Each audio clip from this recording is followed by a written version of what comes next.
And then all of a sudden you put on top of that, because they're feeling so shitty, they're not in the trigger phase, they're in the escalation phase, mid to high. And then all of a sudden you add into this, alcoholism, drug addiction, escapism. I mean, there's a million ways that people... Violence destroys. Weaponizing is the counter strategies to violent criminal assault. Hey, I'm Greg LaBeouf, aka The Violence Guy, and I'm sharing with you how I went from the victim of a brutal attempted murder to mastering the tool of violence and protecting myself and family, and how you can do the same from the safety and comfort of your own home. Welcome to Weaponizing DIY. If we understand driving, then we understand that traffic signals do not randomly turn red, right? You do not have lights randomly just turn to red. Can you imagine the chaos that would cause? How it would catch drivers by surprise? So traffic signals don't randomly turn red. So safety while driving, it requires that we know the sequence. You know the sequence. If a light turns yellow, it's about to turn red. Okay? When it's green, it doesn't go right to red. It goes green, yellow, red. There is a sequence. So driving safety, it's pretty paramount that we understand the sequence. Yes? Makes sense, right? We get that.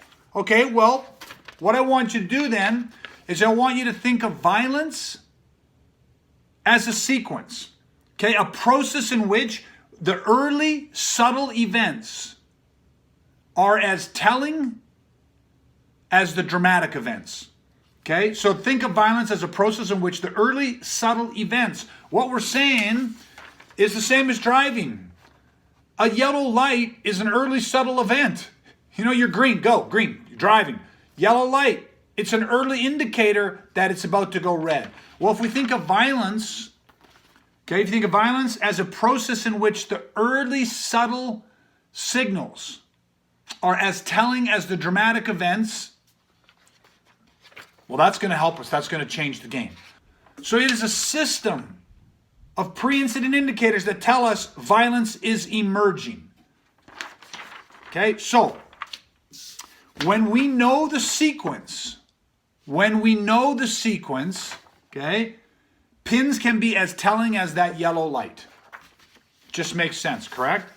So to identify the emergence of violence, very important word there, the emergence of violence. We want to start predicting violence at the earliest possible time frame. You want to get it when it is subtle indicators. That's what we're looking for. Okay, we use a thermometer. Why do we use a thermometer? Because we want to think of violence as something that mutates, something that can escalate, like temperature can start to rise. There are 3 phases of escalation. There's 3 sections on this thermometer that people can go through. The more you allow the temperature to rise in this thermometer, okay, the more that goes on, meaning if you don't understand the signals, if you don't understand the pins, if you can't see that, if you can't understand and put them on a scale and know where they're at, how close are they to physically harming you, okay, if you don't understand that, then the more that you allow this aggressor to escalate, the less opportunity you have to diffuse the situation. Does that make sense? Or even remove yourself from the situation. So the higher we allow this to go, you'll see your options of what you can do and your ability to diffuse or remove yourself from that situation, they decrease. The intro to the predator scale, you're going to learn about the predator index. We're really going to go deep on, into 3 specific areas that are really going to make this stuff, functional for you. But let's just talk about the first phase, the trigger phase.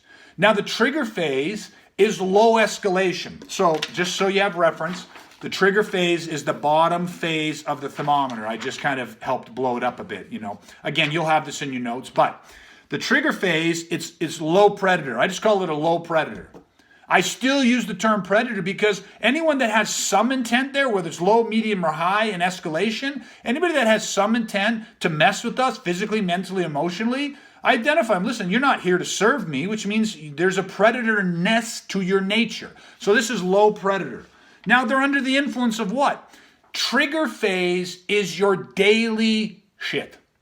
It's the daily stress, the anxiety, the fear, the depression, the mental health, chronic pain, extremism, drug, alcohol. Listen, Everybody has stress. Somebody wakes up and they got one of the biggest days of their life at work, and they stub their toe and they're out of toothpaste and their car battery's dead. I mean, that's shit that happens to all of us at times. And it just builds up, right? So trigger phase escalation is just people that are under the influence of just your daily, weekly, monthly, yearly life shit. The escalation phase has, some different levels in here. You can be low escalation, so you just cross from trigger phase, and you come up into the escalation phase. So escalation phase is anywhere from the mid predator to a high predator. Meaning what? Well, they're escalating, meaning that as a mid predator, when you come out of that trigger phase, your body language, your communication, and your behavior patterns all start to change. And this is where I'm going to show you more of this in the pin index when I break this stuff down. But now you're seeing some very tangible signs that they're not just, it's more than just the daily stress. Or what happens is the daily, weekly, monthly, yearly stress has not been decompressed in a long time. And so now they're becoming chronic.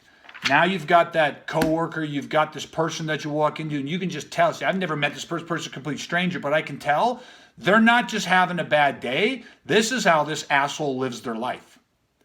That's somebody who's caught in escalation phase. The smallest things happen. They don't just get trigger phase upset.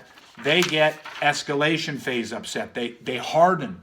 They're not open to suggestion and debating. These are some of the different triggers that are happening at the low level of escalation or mid-level of escalation.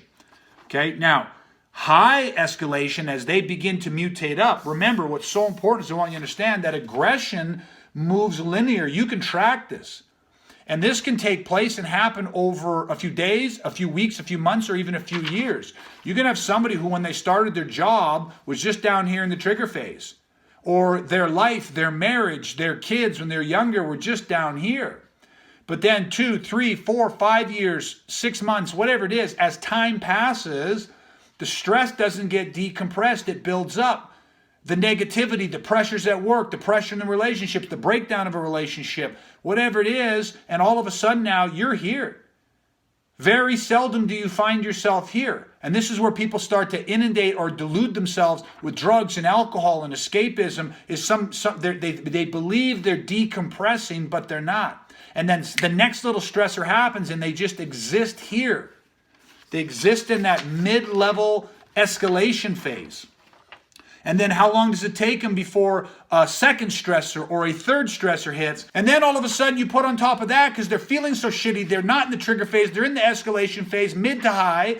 And then all of a sudden you add into this, alcoholism, drug addiction, escapism.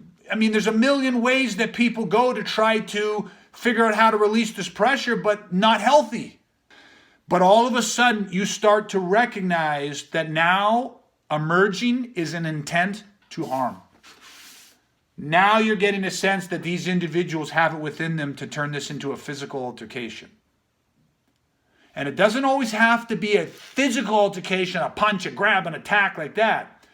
They have the intent to harm you verbally, emotionally. They're not playing around. They are trying to hurt you. So now you're recognizing an intent to harm. So you see this threshold in here and how important it would be for us to recognize they're no longer in the trigger phase. It's not just daily stress. It's not just a bad day, bad week, whatever. Hell, we've all even had a bad month. But there's no intent to harm. But out of the trigger into escalation, they're hardened. And it just takes the wrong place, the wrong set of circumstances, the wrong tone, the wrong wind blows the wrong way. And then the next problem is we've got individuals that now cross over into the crisis phase. The crisis phase is this top part right here.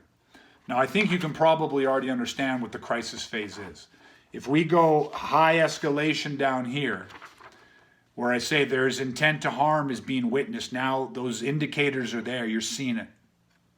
Well, when they cross into the crisis phase, they've gone into the attack. It's become, we describe this as it's become physical. They've crossed what we call a point of no return. What we have now identified is the predator scale. and recognizing that there's a thermometer, a way to take the temperature. There's 3 phases.